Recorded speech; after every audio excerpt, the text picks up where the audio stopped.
I drank. My dad had a cleaning service, and we would clean some office buildings. And this one law office, they had a liquor cabinet, and I don't know if that's the par for the course in most law offices, but they had one.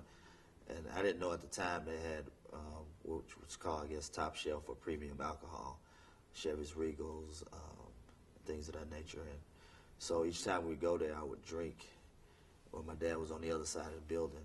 And pretty much, that's where my career of alcohol and drugs took off. Went to high school in Houston, Texas. I did a lot of, experimented with a lot of psychedelics and a lot of drugs there. I continued to drink. And there would be times, of course, probably my senior year, where occasionally I know today as a blackout, when I don't remember how my friends got me home or, what actually happened. The attraction or the lure for me to drink in high school was everybody in my family drank. And it was acceptable, even as a teenager, for at our social events to have a beer. Even it was acceptable with a couple of my uncles who smoked marijuana to even smoke with them. So then my friends did it. So it was, it was a part of life. I thought that was acceptable. Even though I would hear on the fringes that you're not supposed to do that, you're too young to drink and you shouldn't smoke. But everybody around me was engaging. And I noticed my life started to take a spiral. It started to take some drastic turns in terms of how I felt about myself, in terms of how my personal hygiene wasn't on par as it had been most of my life. I would notice those things, but that didn't stop me from indulging or seeking the escape that it gave me, or the feeling that it gave me. That when I drank and got high, all of my problems went away for that time. I moved to New Mexico, and I cooked for a university there. And I didn't do any cocaine while I was there for a couple of years.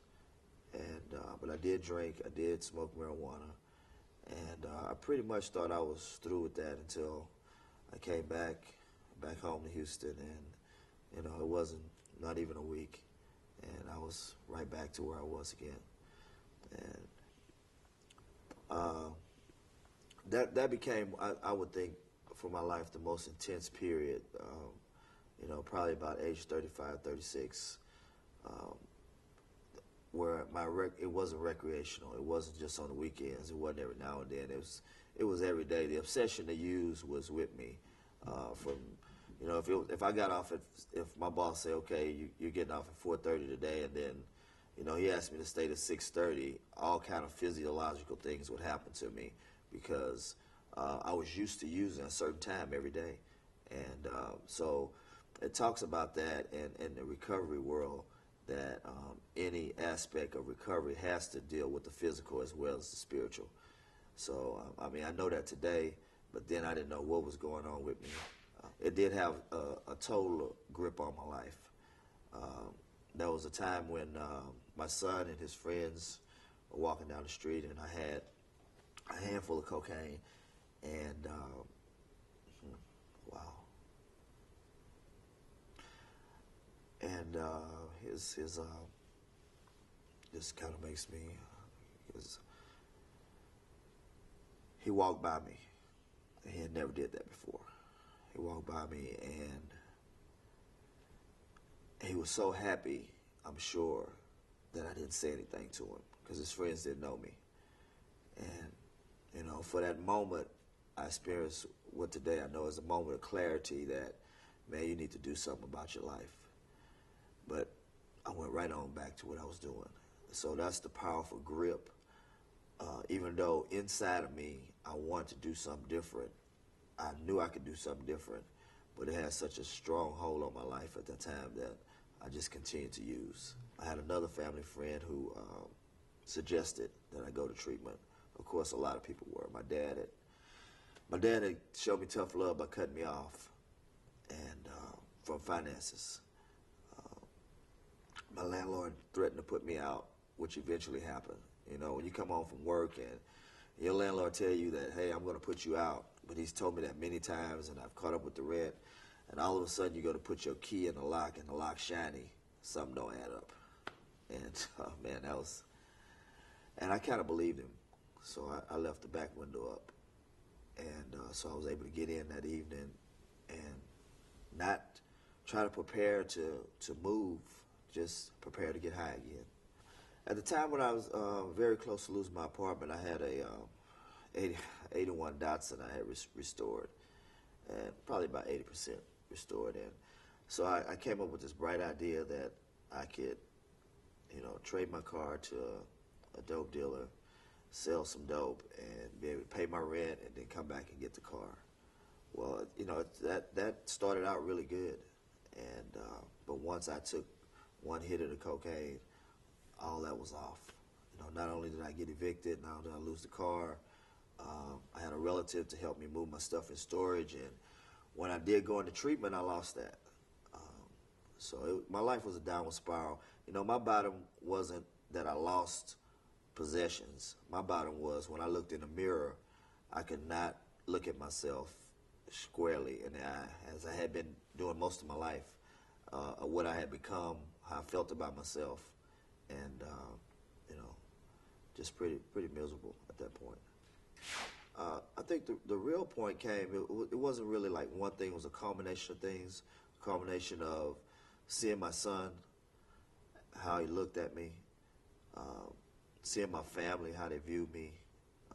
The idea that I need to go into treatment was a culmination of what I had become, where my life was spiraling to, and if I didn't, I was going to die. Those reasons, not necessarily in that order, but those reasons are the reasons that I went into treatment. And I had a friend of the family who, he took me there one day, and the lady said, I wanted to go intentionally late, and I said, ma'am, if you don't let me in here, you don't understand. I'm going to go back out and drink and use. And she said, no, you don't understand. If you want to get sober, you'll be back here at 9 o'clock in the morning. Those first 30 days were a lot of sleeping. I didn't understand at that point that my physical body was malnourished.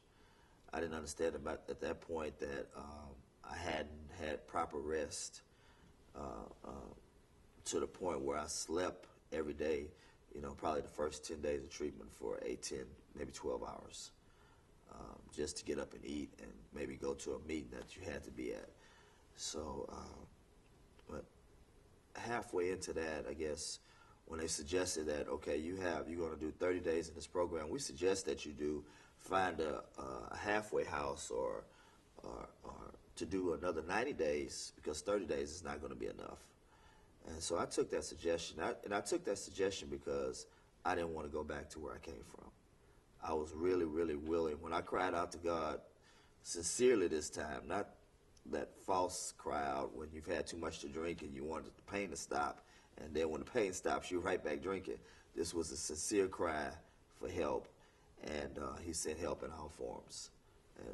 And that's how powerful it is when you really are sincere. Recovery is, for me, relapse is not an option. Recovery is if not outside of God, is the most important thing in my life. Recovering from alcohol and drugs and participating in other people's lives that are in need of recovery is one of the biggest, if not the biggest aspect of my life today. To help another alcoholic and addict that's reaching out, that's in the grips of their addiction, where their family members are crying out for help. They don't know what to do. They've tried everything, and then here comes along some guy that wants to help you, and there's no charge. My return is when I help another alcoholic and addict, I get an insurance on another day staying sober, and that's a wonderful return. Because I paid a very, very high price for a low way of living, because alcohol and drugs don't discriminate. I don't care if you're from Park Avenue or from the park bench. It doesn't discriminate.